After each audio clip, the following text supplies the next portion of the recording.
So, I don't know, you probably maybe have saw the press conference. Tupac finally came out of hiding. Yeah. A lot of the fans are obviously joyous. Expect me, nigga, like you expect Jesus to come back. Expect me, nigga, I'm coming. Expect me, nigga, like you expect Jesus to come back. The Codex Gigas is the largest surviving medieval manuscript in the world.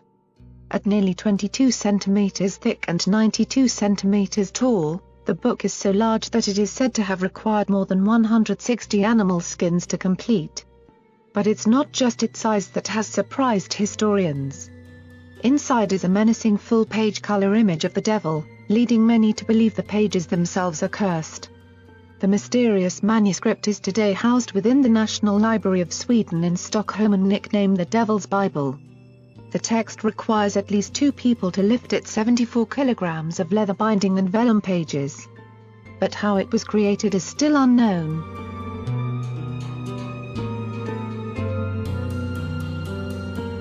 Legend has it that a monk from the Middle Ages was sentenced to being walled up alive for breaking his monastic vows.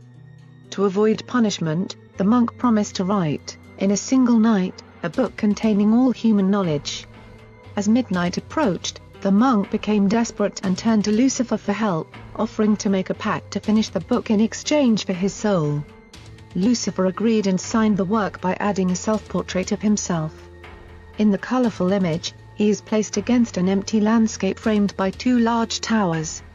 According to a report by National Geographic several years ago, handwriting analysis by paleographer Michael Golick at the National Library of Sweden indicated that one scribe did compose the entire manuscript. As well as handwriting, a signature within the text. Hermann Inclusius points to the fact there was likely to have only been a single author. The ink is also made from crushed insect nests, and Golick claims it is highly unlikely one scribe would use different types of ink.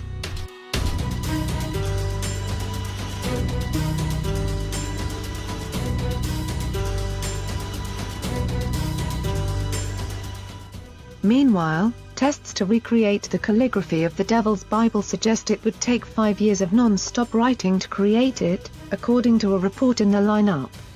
Clearly, the author of this massive tome was possessed by something to create such a master work. Whether it was the power of light or darkness, is lost to time, the report claims. The Codex Gigas contains 5 long texts along with a complete Bible. The book begins with the Old Testament, and it is followed by 2 works by Flavius Josephus who lived in the 1st century AD. It ends with the New Testament, and the last of the long works is a chronicle of Bohemia by Cosmas from Prague. Some researchers believe the legend of the punished monk comes from a misunderstanding in the signature of the book, which reads, Hermannus Inclusus. That single Latin word inclusus was thought to signify a horrific punishment, but the word's true meaning is closer to recluse. This means the signature could have been made by a solitary monk who chose to shut out the outside world and dedicate his life to the Codex Gigas.